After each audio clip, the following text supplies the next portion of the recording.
Nggak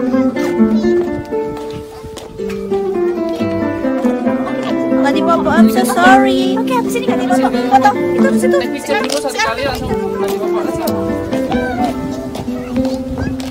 Three, two, one, close the door. Halo teman-teman. Halo semuanya. Di sini kita mau sharing-sharing nih tentang gimana sih kuliah di Taiwan itu. Terus kok bisa teman-teman yang ada di Indonesia bisa kuliah di Taiwan? Gimana tips-tipsnya agar bisa kuliah di Taiwan? Dan banyak lagi hal-hal yang mungkin banyak teman-teman yang nggak tahu. Mungkin kita bisa sharing di sini tentang hal-hal yang ada di Taiwan mengenai perkuliahan. Yuk kita sharing bersama dengan istriku, Mbak Ime. Halo, perkenalan dulu kali ya. Perkenalan dulu kali ya. Saya Ime dan ini suamiku. Dan aku Dimas. Dimas. Kami sekarang sudah di Indonesia posisinya. Kebetulan saya baru saja lulus dari Universitas di Taiwan, menempuh pendidikan S2 dan S3 di Taiwan. Jadi punya pengalaman kira-kira 5 tahun tinggal di sana bersama dengan suami saya juga. Dan pada video kali ini kita akan fokus untuk sharing tentang pendidikan di Taiwan. Nah, kebetulan Mas Dimas sudah membuat beberapa pertanyaan di video kali ini tentang sudah dibuat pertanyaan tentang hal-hal yang mungkin teman-teman ingin tahu. Jadi mungkin kita langsung ke pertanyaan pertama. Kuliahnya di mana sih di Taiwan? Oke, langsung gitu. Jadi saya kuliah S2 dan S3 di Taiwan di kampus yang sama kebetulan. Pada S2 itu di National Sun Yat-sen University di kota Kaohsiung, Taiwan, yaitu di Taiwan bagian selatan. Itu saya S2 di situ tuh S2 double degree, jadi 1 tahun di Indonesia, kebetulan di Universitas Brawijaya Malang, dan setahun kedua ada di National Sun Yat-sen University atau nanti saya akan sebut sebagai NSYSU atau Chongshan nama bahasa Cinanya. Dan untuk S3-nya juga sama di situ di Chongshan di National Sun Yat-sen University. Terus jurusannya ngambil jurusan apa? Jurusannya Pak. Untuk jurusannya di Institute of Communications Engineering atau ICE, kalau bahasa Indonesianya itu Teknik Telekomunikasi. Jadi waktu S1 saya basicnya teknik elektro, konsentrasinya telekomunikasi. Jadi teman-teman pasti ada pertanyaan, kenapa sih kok memilih Taiwan sebagai untuk meneruskan kuliah S2 atau S3? Kenapa nggak negara lain? Semisal di Eropa atau Amerika gitu yang ya teman-teman mungkin menilainya lebih wah gitu, lebih oke, lebih wah keren gitu. Jadi juga sih jawabnya karena ini saya mau cerita tentang pengalaman pribadi saya waktu itu kenapa bisa sampai di Taiwan. Jadi waktu saya lulus itu tahun 2014, kebetulan saya lulus tahun 2014 bulan Februari, saya langsung ditawari untuk lanjut di Brawijaya, S1 saya di Universitas Brawijaya, oleh dari dosen kebetulan ditawari untuk langsung lanjut ke S2. Programnya double degree itu tadi. Nah, kebetulan di Elektro Brawijaya itu untuk double degree kita ada 2 pilihan saat itu, mau lanjut di Jepang atau mau lanjut di Taiwan. Ada yang milih lanjut di Jepang, cuman saya kurang sreg sama fokus riset di Jepang karena saya backgroundnya adalah telekomunikasi dan yang di Jepang itu lebih ke elektronika. Saya kurang tertarik di bidang tersebut. Jadi saya lihat yang di Taiwan. Di Taiwan ada 2 pilihan kampus, yaitu di National Central University atau NCU dan di NSYSU. Banyak yang di NCU, tapi saya waktu itu kayak adanya kurang mainstream, nggak mau yang mainstream maksudnya udah banyak yang di NCU, udah banyak di Jepang. Saya mau coba di kampus ini yang belum pernah orang datengin. Ketika saya search di NSYSU itu ada di jurusan elektro dan di Electronic Telecommunication Engineering itu ada satu profesor yang saya sangat tertarik di bidangnya dan memiliki reputasi sangat bagus seperti banyak publikasi dan sudah AAA Fellow atau guru besar seperti itu. Langsung saya, wah ini menarik sekali profesor ini. Kemudian ketika saya kontak beliaunya welcome. Jadi ya sebenarnya saya bukan dari awal milih itu, tapi karena memang pilihannya cuma waktu itu cuma Jepang atau Taiwan. Sebenarnya saat itu saya juga sedang mempersiapkan beasiswa di negara lain sih, di beasiswa di Korea, yaitu Korean Government Scholarship apa gitu sekarang namanya, pokoknya beasiswa dari pemerintah Korea. Tapi ya karena waktu begitu lulus udah langsung ditawari dari kampus untuk lanjut double degree, ya saya ya udahlah, yang adanya kesempatan aja dimanfaatkan seperti itu. Oh iya, kalau kuliah di Taiwan itu kan tentunya lebih mahal untuk biaya SPP atau biaya semester untuk per semesternya daripada di Indonesia. Terus pastikan kita cari beasiswa. Terus yang beasiswa yang didapetin tuh apa sih di sana? Maksudnya jenis beasiswanya? Jenis beasiswanya. Nah, di Taiwan itu ada beberapa jenis beasiswa. Yang pertama beasiswa pemerintah. Pemerintah ini maksudnya pemerintah Taiwan ya. Beasiswa dari pemerintah Taiwan itu ada MOE atau Ministry of Education. Jadi dari Kementerian Pendidikan Taiwan itu ada beasiswa, itu full scholarship, artinya bebas SPP dan diberi uang saku per bulan. Ada juga beasiswa yang bukan dari pemerintah tapi dari kampus. Jadi kita apply beasiswa di kampus tujuan kita. Kebetulan yang saya dapatkan ketika S2, karena tadi saya lewat program double degree ya. Jadi itu adalah program kerjasama antara UB dan kampus NSWSU. Di situ adalah termasuk beasiswa kampus, bukan beasiswa pemerintah. Dan untuk yang S3 juga sama, saya juga bukan dari beasiswa pemerintah tapi dari beasiswa kampus dari NSWSU, seperti itu. Jadi itu ya, untuk memperolehnya itu susah nggak sih? Sebenarnya gimana ya, lumayan susah juga sih, maksudnya kompetitif ya, apalagi yang beasiswa pemerintah karena peminatnya banyak. Untuk prosesnya sendiri pun sebenarnya tidak susah karena bukan proses ada interview atau segala macam, tapi cuman prosesnya administrasi aja. Kita siapkan berkas-berkas yang diminta, kita kirim, kemudian langsung menunggu pengumuman. Itu untuk yang pemerintah seperti itu, dan yang kampus juga seperti itu. Untuk kampus, beasiswa kampus sebenarnya peluangnya lebih besar, tapi mungkin yang diberikan tidak terlalu banyak. Contohnya mungkin hanya bebas SPP atau bebas SPP tapi partial atau sebagian, atau mungkin hanya uang saku saja, seperti itu. Terus untuk besaran beasiswa rahasia ya Mbak ya? Sebenarnya ini maksudnya belum pernah saya share ke tempat lain, tapi saya cuma mungkin sekarang karena udah lulus aja, udah nggak apa-apa ceritain aja kemarin. Untuk yang S3 itu beasiswanya dari kampus, dari NSWSU. Nama beasiswanya adalah Top PhD Scholarship. Kebetulan beasiswa ini tahun ini sudah tidak ada. Waktu itu saya dapatnya tahun 2016. Beasiswa Top PhD Scholarship ini yang didapatkan adalah 30.000 New Taiwan dollar per bulan. Berapa juta itu? Berapa rupiah? Kalau kurs sekarang 500, jadi sekitar 15 juta per bulan. Wow, 15 juta per bulan. Tapi itu kita harus bisa memanage sendiri untuk bayar SPP, kemudian bayar tempat tinggal. Jadi SPP-nya lumayan ya, kalau di Taiwan itu satu semesternya sekitar 30 juta. 30 juta, beasiswa per bulan 15 juta. Oh, masih sisa banyak dong. Ya, tapi kan banyak kita harus save untuk harus pinter-pinter ya. Harus pinter-pinter manage ya. Jadi walaupun besar, tapi kalau kita tidak bisa memanage ya susah juga. Dan itu beasiswanya dijamin untuk 3 tahun. Sedangkan kan realistically kita nggak bisa pastikan kapan kita lulus kan, terutama untuk S3 itu. Jadi untuk tahun keempat kita bisa apply lagi untuk kelanjutan atau extension itu, tapi dapatnya 18.000 per bulan, atau berapa 18.000 kali 9 juta ya? 9 juta per bulan. Tapi kebetulan saya masih di support dari profesor pada tahun keempat, tahun 2019-2020 saya masih di support dari profesor, jadi masih tetap dapat 15 juta per bulan itu. Terus teman-teman kan pasti ada pertanyaan, kuliah di Indonesia dengan Taiwan pasti berbeda, tentu di negara lain juga berbeda, misalnya di Taiwan, di Jepang, atau di Eropa pasti kulturnya kan berbeda. Kalau di Taiwan itu gimana sih kuliahnya itu, gimana kelasnya, gimana cara menghadapi teman-temannya dengan dosennya, itu gimana? Oke. Ini saya ngomongnya untuk orang yang kuliah di engineering atau di bidang teknik atau mungkin di bidang sains. Kalau yang bidang sains dan engineering itu pasti akan masuk ke lab.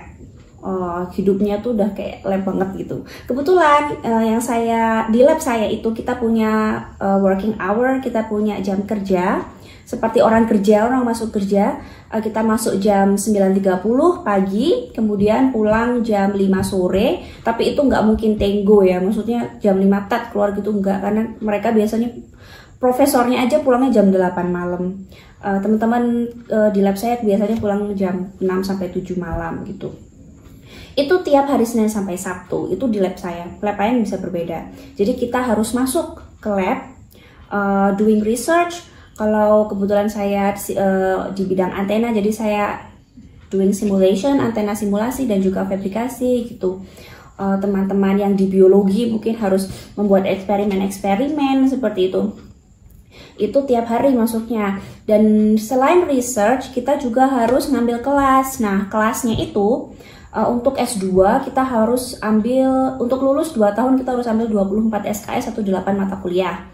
Kira-kira kalau dibagi, kira-kira satu semesternya sekitar ambil 2-3 mata kuliah. Itu udah berat banget. Biasanya kalau di Indonesia di S1 dulu kita ambil 1 semester tuh bisa sampai 24 SKS kan itu. Tapi sudah nggak mungkin itu kalau misalnya udah S2 atau S3, satu mata kuliah aja tuh bebannya sangat berat, tugasnya sangat berat. Kebetulan ada di tempat saya itu bahasa Inggris, ada yang bahasa Inggris dan ada yang bahasa Cina. Saya sempat ambil mata kuliah bahasa Cina. Jadi mata kuliah yang saya ambil itu tentang antena desain, kebetulan diampu oleh profesor saya sendiri dan hanya diajarkan dalam bahasa Cina. Jadi bisa dibayangkan ketika pertama kali saya datang ke Taiwan, saya harus ambil mata kuliah dalam bahasa Cina dengan background bahasa Cina yang ngertinya cuman ni hao atau xie xie kayak gitu. Completely nggak ngerti apa yang diomongin, jadi kita harus belajar lagi di kelas, belajar lagi di luar kelas. Dan di sana itu misalnya ya satu kali pertemuan itu kan 3 SKS itu kan ya sekitar 3 jam kan, itu ya full 3 jam itu ngajar. Mungkin ada break sekitar 10 menit 2 kali break, tapi ya profesor itu akan tepat waktu dan keluar juga tepat waktu dari jam 2 sampai jam 5 sore contohnya kayak gitu. Beda kalau misalnya di Indonesia mungkin 3 SKS ya, tapi mungkin 1 jam aja atau 2 jam aja gitu, benar full. Dan mereka akan profesornya misalnya presentasi atau menerangkan kayak buku kayak gitu, seperti itu sih. Jadi memang berat ya, kalau ditanya kuliah di Taiwan berat gitu. Pertama bahasanya walaupun bahasa Inggris tapi tetap kita harus ada basic bahasa Cina. Kemudian kedua, mereka itu kalau misalnya dengan basic yang kita punya di Indonesia itu nggak cukup. Kita harus belajar lebih giat, kita harus perdalam lagi basic kita, dan kita harus bisa menyesuaikan permintaan profesor. Misalnya profesor tuh udah mau ngajarnya itu dari konsep yang udah sangat advance, udah sangat tingkat tinggi, ya kita harus menyamakan konsep kita itu segitu gitu. Jadi kayak saya baru ngerasain kuliah yang berat banget itu ketika di Taiwan. Jadi maksudnya di Indonesia itu ya berat sih, cuman ketika di Taiwan apa yang saya pelajari selama ini itu udah enggak. Menarik sekali ya. Jadi apa namanya, mau nggak mau kita harus dituntut untuk berlari lebih cepat. Benar. Sebenarnya di Indonesia juga kita sudah berlari, tapi di Taiwan kita lebih harus berlari lebih kencang lagi untuk mengejar ketertinggalan kita yang tapi bukan berarti tidak mungkin ya Bu ya, bisa buktinya ya, iya, ada yang bisa lulus seperti itu.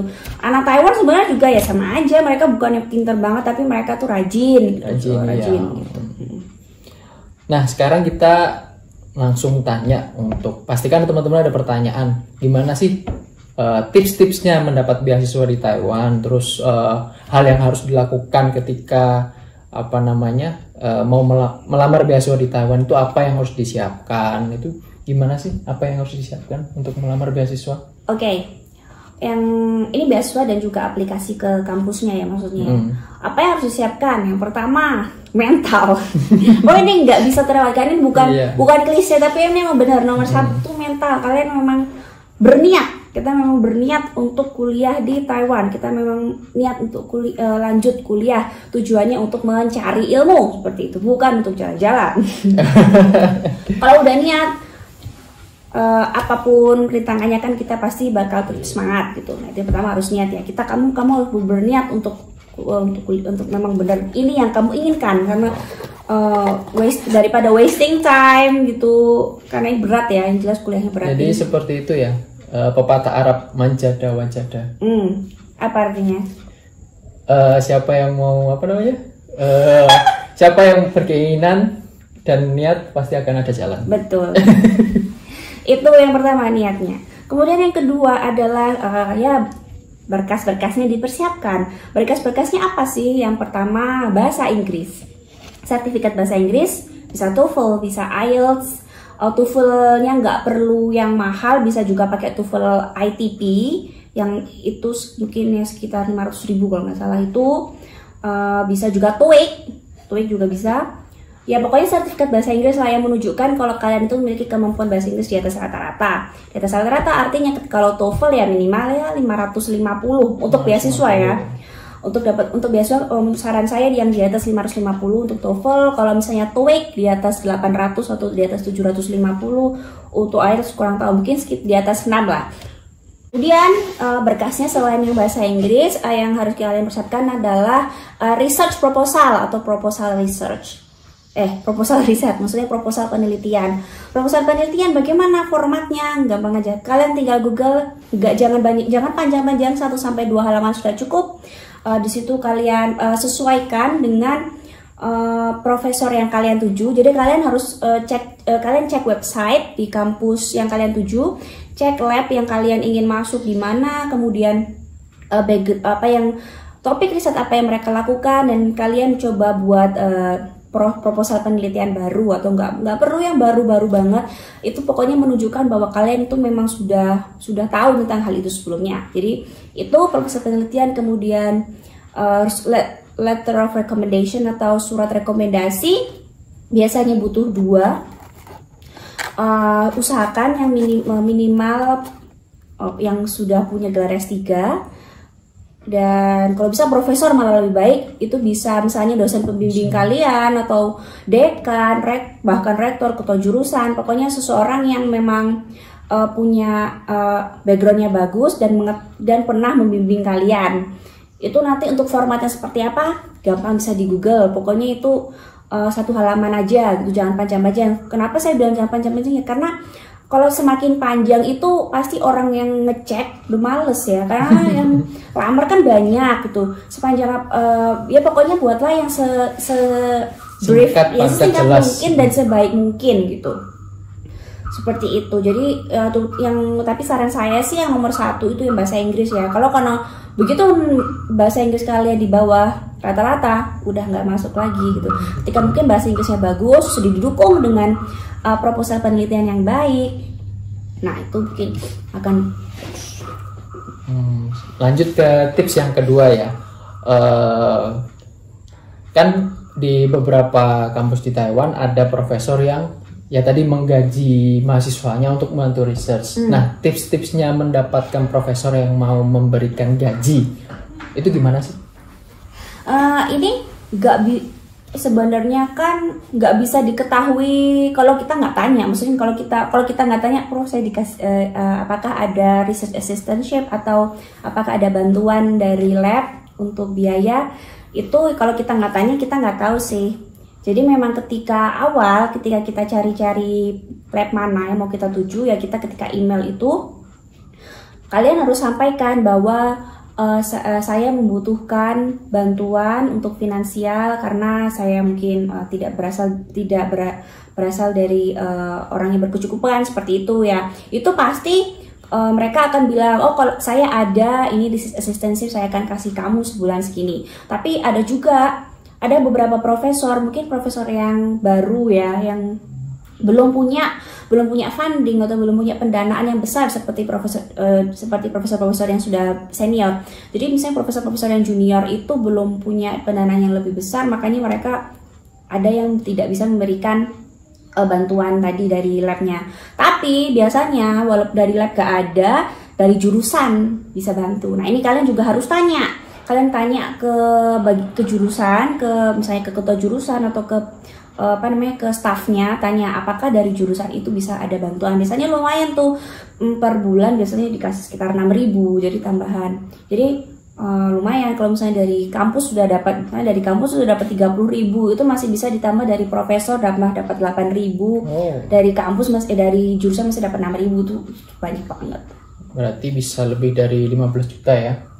Bisa, tapi ya nggak banyak sih. Tetap harus ditanyakan dulu. Saran saya lebih baik pilih profesor yang senior. Profesor yang senior itu artinya yang ya udah jelas sudah tua dan memiliki bereputasi tinggi, publikasinya banyak dan up to date. Itu artinya dia pasti punya pendanaan. Karena kan buat ketika publikasi itu pasti kan dapat dana kan dari pemerintah atau dari kampusnya, seperti itu. Nah, tips yang terakhir nih, kan kita tahu kalau misal kuliah S2 atau S3 itu nggak mudah. Ada beberapa yang bisa berhasil, ada yang beberapa yang gagal. Nah, tips supaya bisa survive atau bertahan kuliah di Taiwan. Banyak kan bisa kuliah dari S2 tuh, S2, S3, bisa sampai lulus tepat waktu dan dengan ada beberapa prestasi. Itu gimana sih kok bisa? Tips-tipsnya gimana? Susah jawabnya gimana ya? Yang pertama, kalian harus punya support system yang kuat. Support system bisa berasal dari keluarga. Kebetulan saya didukung 100% oleh suami dan juga oleh orang tua. Dan jangan lupa berdoa, jangan lupa beribadah, itu pasti. Itu kalian harus punya support system yang kuat. Dan tekad kalian harus kuat. Karena gimana ya, ketika udah di sana, ketika kita putus tengah jalan kan kayak sayang gitu. Jadi kita harus punya tekad yang kuat, saya harus berhasil, kita harus pulang dengan membawa nama baik, seperti itu. Kemudian ikutilah apapun, peraturan yang ada di sana. Bagaimana contohnya, ada beberapa teman saya yang kayak, aduh kuliah di Taiwan gak cocok, soalnya kenapa sih profesornya kayak gini, kenapa sih ngajarnya seperti ini gitu.